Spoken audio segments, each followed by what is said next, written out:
అమరావతి రాజధానిలో కృష్ణాయపాలెం మనం చూస్తున్నాం. అభివృద్ధి చెందుతున్న రాజధానిలో అభివృద్ధి పనులు మనం చూస్తున్నాం. మందడం, వెలగపూడి, మల్కాపురం ప్రాంతాల్లో పాలవాగు పనులు వేగవంతంగా చేస్తున్నారు. పూడికితీత కార్యక్రమాలు చేపట్టారు. వాగు విస్తరణ పనుల మీద దృష్టి సారించారనే చెప్పాలి. ఎందుకంటే వర్షాలు పడుతున్నాయి కాబట్టి ఈ వర్షపు నీరు మొత్తం కూడా ఈ పాలవాగు ద్వారా వెళ్ళిపోవాలనే ఉద్దేశంతో పనులు వేగవంతం చేస్తున్నారు. అదేవిధంగా కొండవీటి వాగు పనులు కూడా వేగవంతంగా చేస్తున్నారు. కొండవీటి వాగు కోసం రిజర్వాయర్ నిర్మాణం చేపడతారు ఈ కృష్ణాయపాలెంలో. గతంలో ఇక్కడ మొత్తం పనులు సగంలో ఆగిపోయిన పనులు అన్నమాట ఇవన్నీ. ఇక్కడ అన్ని పిచ్చి చెట్లు, కంప ఉంటే ఈ విధంగా జేసీబీ ద్వారా తొలగించేసి చదును చేస్తున్నారు. చూడండి, ఈ నిర్మాణాలన్నీ 6 సంవత్సరాల క్రితమే నిర్మాణాలు జరిగాయి అన్నమాట. గతంలో చంద్రబాబు నాయుడు గారు ముఖ్యమంత్రిగా ఉన్నప్పుడే ఈ నిర్మాణాలు జరిగాయి. సగంలో ఆగిపోయినాయి. ఈ నిర్మాణాలు ఇప్పుడు పూర్తి చేస్తారనమాట. కృష్ణాయపాలెంలో సగంలో ఆగిపోయిన నిర్మాణాలు అన్నమాట ఇవన్నీ.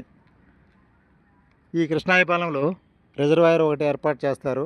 కొండవీటి వాగు కూడా ఇటుగా వెళ్తుంది కాబట్టి ఆ పనులు కూడా చేస్తున్నారు వేగవంతంగా. పాలవాగు, కొండవీటి వాగు పనులు వేగవంతంగా చేస్తున్నారు. రిజర్వాయరు, నీరుకొండలో ఒక రిజర్వాయరు, ఈ కృష్ణాయపాలెంలో ఒక రిజర్వాయరు ఏర్పాటు చేస్తారన్నమాట. ఈ వాన నీటిని, వరద నీటిని ఈ రిజర్వాయర్లో భద్రపరిచి సాగునీటికి కానీ త్రాగునీటికి కానీ వాడే విధంగా తగిన చర్యలు తీసుకుంటారని సిఆర్డీఏ అధికారులు తెలియజేస్తున్నారు. అందువలన ఈ రహదారిని విస్తరణ చేయడంతో పాటు ఈ పాలవాగు, కొండవీటి వాగును కూడా అభివృద్ధి చేస్తున్నారు త్వరితగతిన. ఈ పనులన్నీ పూర్తయిన తర్వాత భవనాల మీద దృష్టి సారిస్తారని చెప్తున్నారు.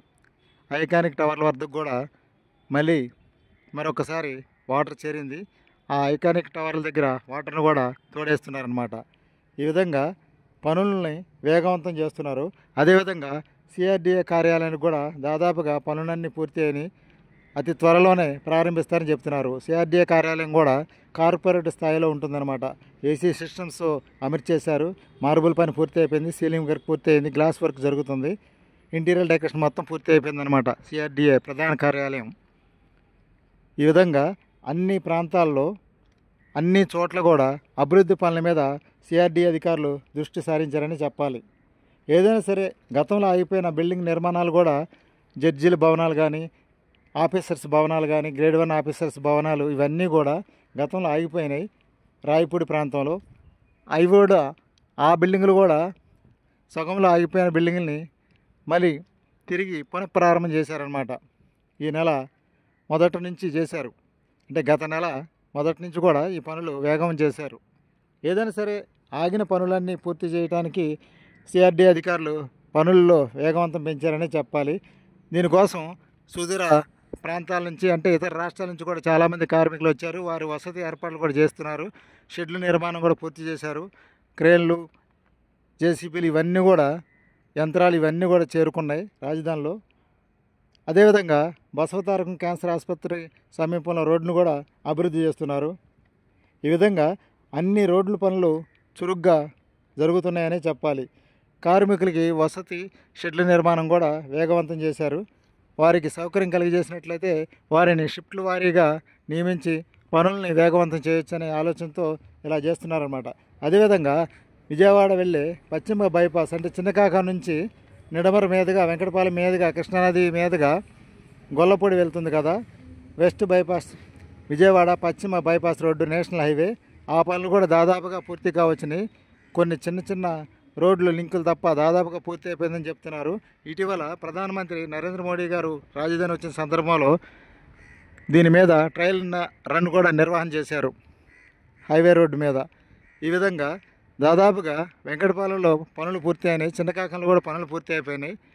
కొన్ని ప్రాంతాల్లో కొద్దిగా పనులు ఉన్నాయని చెప్తున్నారు. ఏదైనా త్వరితగతిన అది పూర్తి అవుతుందని చెప్తున్నారు. రాజధానిలో హైవే రోడ్డు పనులు అన్నమాట. విజయవాడ పశ్చిమ బైపాస్ రోడ్ల పనులు కూడా పూర్తిగా వస్తున్నాయి. అదేవిధంగా రాజధానికి ఒక రైలు మార్గం కూడా ఏర్పాటు చేస్తారని చెప్తున్నారు. నంబూరు నుండి ఖమ్మం జిల్లా ఇరుబాలెం వరకు, అంటే హైదరాబాద్ నుంచి వచ్చేవారు విజయవాడని తాకకుండానే డైరెక్ట్గా రాజధాని ప్రాంతం వచ్చే విధంగా ఒక రైలు మార్గాన్ని వేస్తారన్నమాట త్వరలో. దానికి 2500 కోట్లు నిధులు కూడా మంజూరు చేశారు రైల్వే శాఖ. ఈ దిశగా దానికి సంబంధించిన విధి విధానాలు, డిపిఆర్ సిద్ధం చేస్తున్నారు. అప్పుడు నంబూరు స్టేషన్ని పెద్ద స్టేషన్గా అభివృద్ధి చేస్తారనమాట. నంబూరు నుంచి రాజధాని గ్రామాలు కలుపుకుంటూ ఒక రైల్వే లైన్ వేస్తారనమాట, ఖమ్మం జిల్లా ఎర్రుపాలెం వరకు. అప్పుడు అమరావతి రాజధానిలో ఒక పెద్ద రైల్వే స్టేషన్ కూడా ఏర్పాటు చేస్తారని చెప్తున్నారు.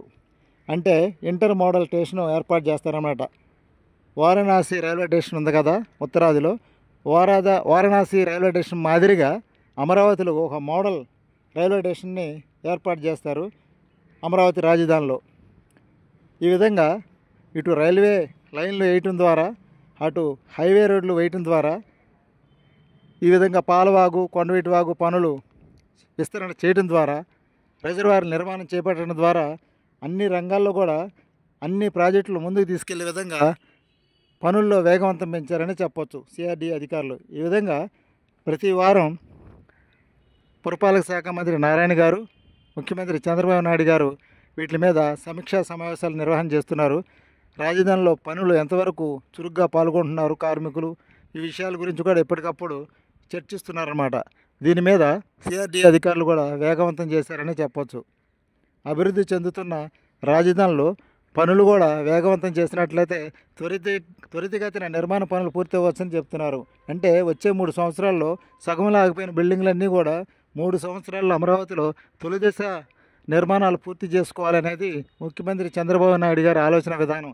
ఈ దిశగా సిఆర్డీఏ అధికారులు ముందడుగు వేస్తున్నారని చెప్పాలి. ప్రగతి పదంలో సిఆర్డీఏ అని చెప్పవచ్చు, ఎందుకంటే పనుల్లో వేగవంతం పెంచారు కాబట్టి.